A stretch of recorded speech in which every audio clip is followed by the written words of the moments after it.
porque estaba yo a punto de empezar a contar chistes. Entonces, dime tú, ¿cómo ves las cosas?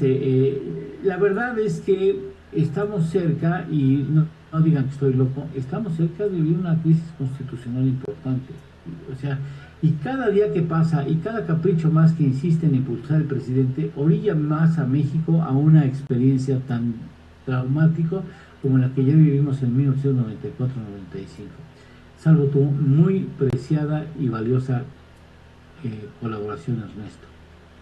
Gracias. Bueno, pues en la columna de hoy, en el Financiero, pues de lo que escribo es de las crisis de fin de sexenio, no nada más 94-95, sino, pues digo, los mexicanos ya alguna vez estuvimos acostumbrados a esas crisis de fin o inicio del sexenio. Echeverría entregó al país después de una devaluación por un exceso de deuda. A su vez, esa deuda pues, provenía de un exceso de gasto totalmente improductivo, ¿no? Se presumían cientos de miles de empleos creados en una serie de entidades de gobierno. Después llega López Portillo, le toca el boom petrolero y empieza la administración de la abundancia, y el último día de su gobierno no queda otra que pues, declarar la moratoria de la deuda.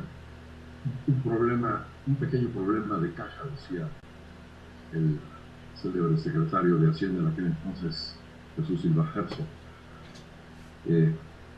Impuso el control de cambios y estatizó la banca, y bueno, pues le deja una economía que el primer año del sexenio de Miguel de la Madrid se genera un déficit fiscal por toda esta circunstancia de 17% del PIB.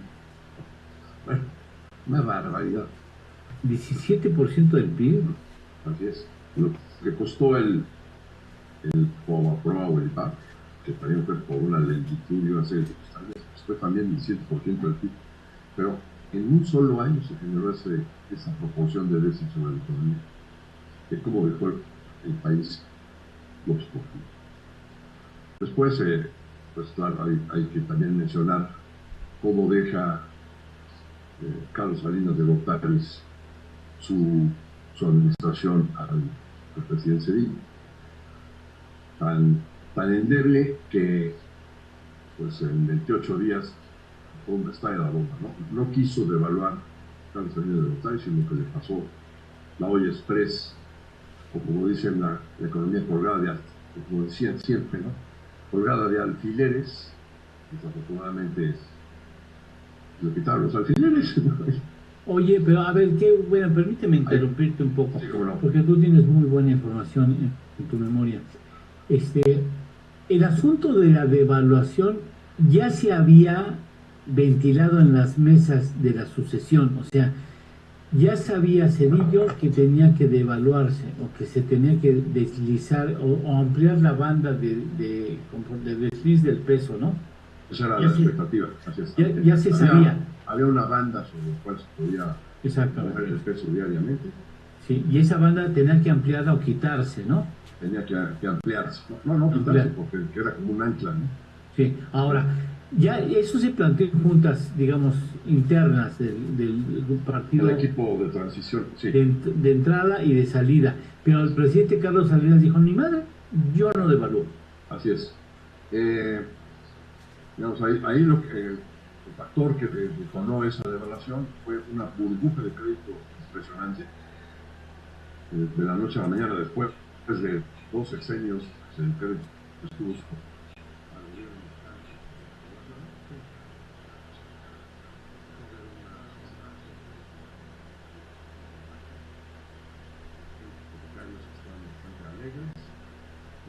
pagabas 11,000 pesos por cada millón al mes, y entonces la gente se volvió loca y empezó a pedir crédito que nunca había pedido, ¿no?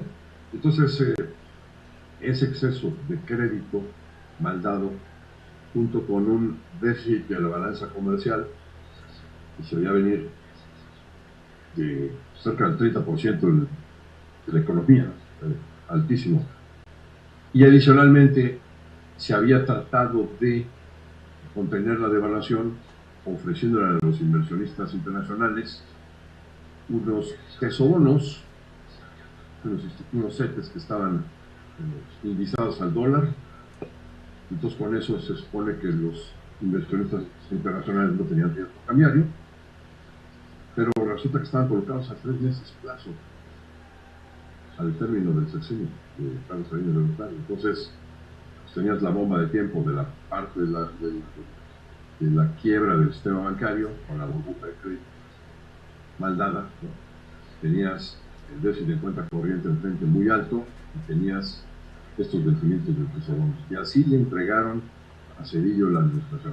Ahora, quiero llamar la atención que estos 3 casos gravísimos que estamos comentando se hicieron con transiciones del mismo partido, en el que el turno, con su dedito, señalaba quién era su sucesor. Ni siquiera había necesidad de elecciones realmente. Y aún así se hicieron estas transiciones tan desordenadas. Pues aquí estamos viendo cómo pues, el capricho del presidente en turno está enturbiando las cosas de tal forma que puede llegar a generar, a detonar una crisis. ¿De dónde provendría esa crisis? Hay que poner los números en la mesa.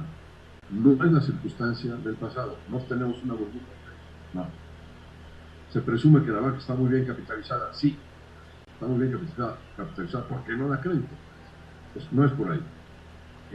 Déficit de cuenta corriente.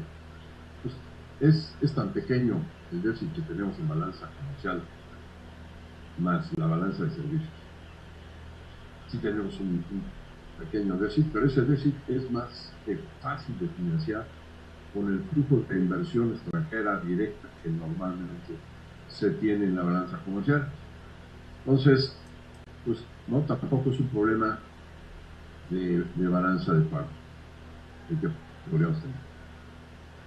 Deuda externa, pues fíjate que el gobierno prácticamente, la Secretaría de Hacienda, ya hizo una serie de operaciones de canje a través de las cuales bonos que vencían a los inversionistas internacionales en dólares ya se los cambió por bonos de más plazos, de tal forma que no hay vencimientos importantes en este y los 10 2 años.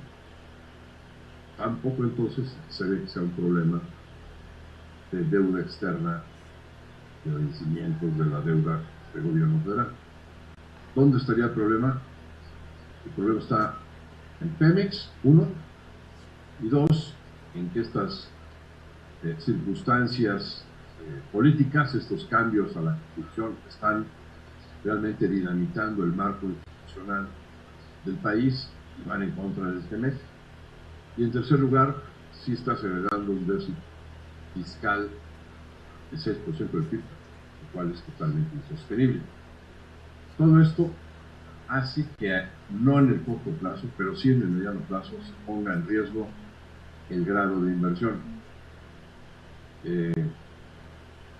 Afortunadamente hay un nombramiento en Pemex de una persona, Víctor Rodríguez, que no es Octavio Romero, el actual director general hasta este mes de septiembre, porque si el presidente se hubiera salido por la suya y hubiera impuesto a la doctora Claudia Sheinbaum que era Octavio Romero, pues yo te estaría diciendo, ahora sí se va a venir una baja de la calificación importante y puede venir una devaluación. ¿Por qué vendría esa devaluación? Ya lo comentaba tú, porque hay una tenencia de valores gubernamentales en manos de residentes del exterior por más de 100,000 millones de dólares.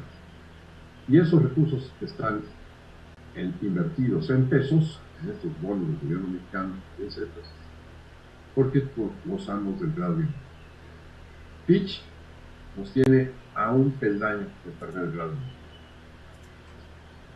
Moody's y Standard & Poor's nos tienen a 2 peldaños. Pero si las cosas se deterioran de tal forma que lo amerite, las calificadoras fácilmente pueden bajarte 2 escalones de un jalón. Entonces, pues digamos, todo lo que se está haciendo al final va en contra de que mejoremos el grado de inversión, sino que más bien está a favor de que en el mediano plazo perdamos el grado de inversión. En la columna critico el modelo de gobierno que tiene la 4T, se puede resumir de la manera siguiente. Saco recursos, o me pongo a gastar recursos en dádivas clientelares, que son los programas. Y el presidente, que hasta el año antepasado era responsable fiscal, entre comillas, daba todas estas erogaciones y para tratar de mantener el equilibrio fiscal hizo recortes draconianos en el gasto de gobierno. Ya en el último año ya se quitó la peluca, ¿no? Se soltó el pelo. Sí. Y se puso a gastar como loco en las dádivas, puso más dádivas, pero adicionalmente gastaba en sus obras insignia, ¿no?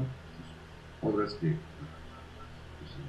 todavía siguen inaugurando cosas y pues que van a costar mucho al país y son de manera totalmente desordenada.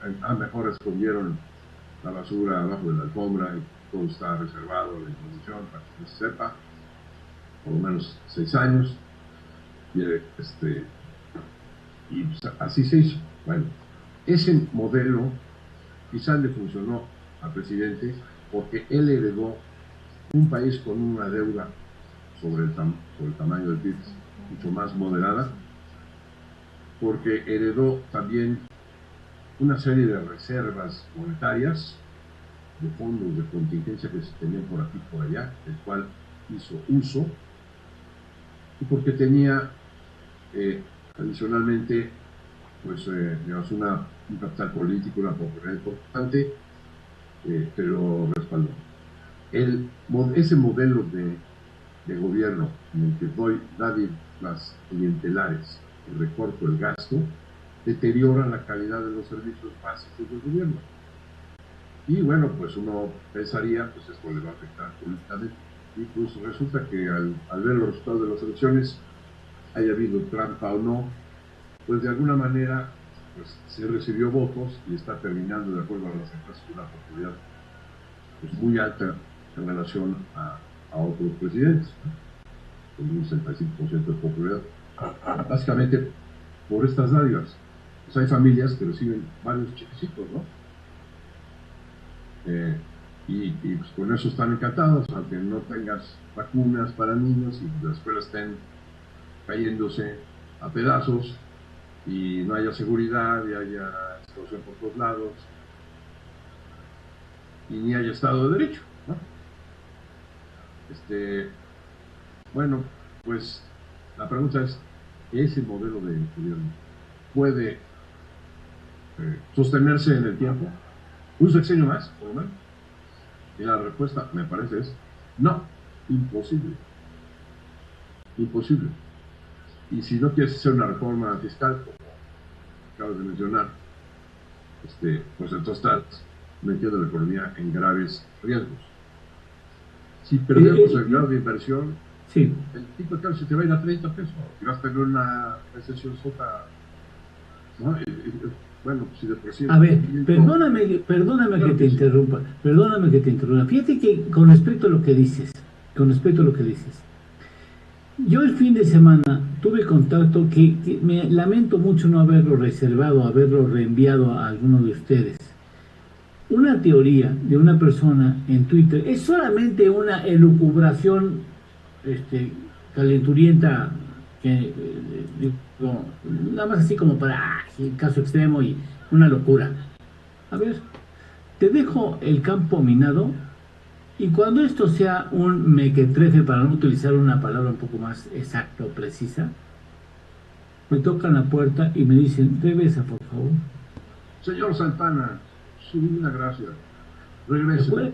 ¿Te acuerdas que el presidente de la República, aquí nunca hemos insultado al presidente, en primera, no, aquí nunca hemos insultado, no coincidimos con él, pensamos que ha sido muy controversial y dañina al país su gestión, pero aquí no lo hemos insultado porque es la investidura presidencial. Acuérdate que el señor presidente dijo, yo voy a estar en la ciudad, pues, bueno, al final yo no le puse el nombre del rancho, me voy a la chingada, y entonces, dijo, pero voy a estar pendiente por si necesitan algo de mí, yo, Necesitan, ¿cómo estuvo? Entonces, en ese contexto, pues sí hace la idea de que, pues la señora no pudo, y me llaman porque yo soy un magnífico presidente, y yo voy a controlar las cosas, cosa que por supuesto vemos que no es cierto. pues sí, así pasó con Santana. ¿No? Su divina gracia regresaba al poder a cada rato. Pues sí, vamos a ver Desde su hacienda de Manga. vamos a ver qué sucede, ¿no? Sí, sí, así es. Pero bueno, sí está bastante agradecido.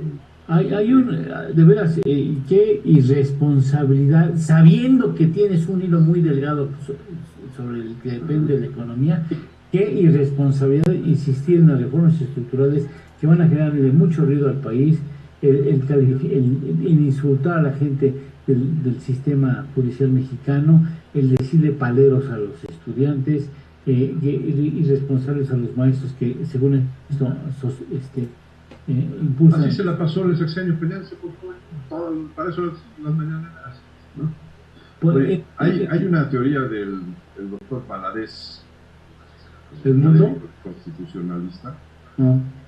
que me parece interesante. Es como las elecciones de los jueces van a ser en julio, agosto. Entonces tiene tiempo de que pues algún mes cercano a las elecciones pues realmente se reconsidere que pues, sin práctica, ¿no? Sí. Y entonces pues, se presente otra reforma. Pero por lo pronto sí están desapareciendo también los órganos reguladores y varias otras formas que están dándose en este plan C que deteriora el marco constitucional, el marco institucional del país y hace menos atractivo al mismo para la nación. Y es una verdadera regresión. O sea, ¿de qué sirvió toda la transición democrática que tuvimos desde 1997 hasta el 2019? Pues el señor se encargó de que en un mes se borrara, ¿no? Terrible, terrible. Qué manera de ensuciar su mandato. Por eso, ya de por sí estaba el turbio. Por eso, en torno al dinero decidió seguir transmitiendo. Por eso, porque no solamente tenemos un compromiso, no solamente voy por un compromiso del público hacia el público, no solamente eso, sino también es un compromiso con la realidad que estamos viviendo en el país. Muchas gracias. Gracias a ustedes. Un abrazo muy fuerte. Ahí, después te busco. Haremos una pausa, no sé de cuánto va a ser la pausa, pero hacemos una pausa. No se preocupe, si usted está descansando, nosotros mientras que esté la pausa estaremos haciendo el intento de reingresar, porque hemos tenido muchos problemas, como era natural pensarlo y saberlo en el proceso de transmisión, pero no importa, lo vamos a dominar, esta bestia la vamos a dominar sin problema. Regresamos en algún momento. Gracias.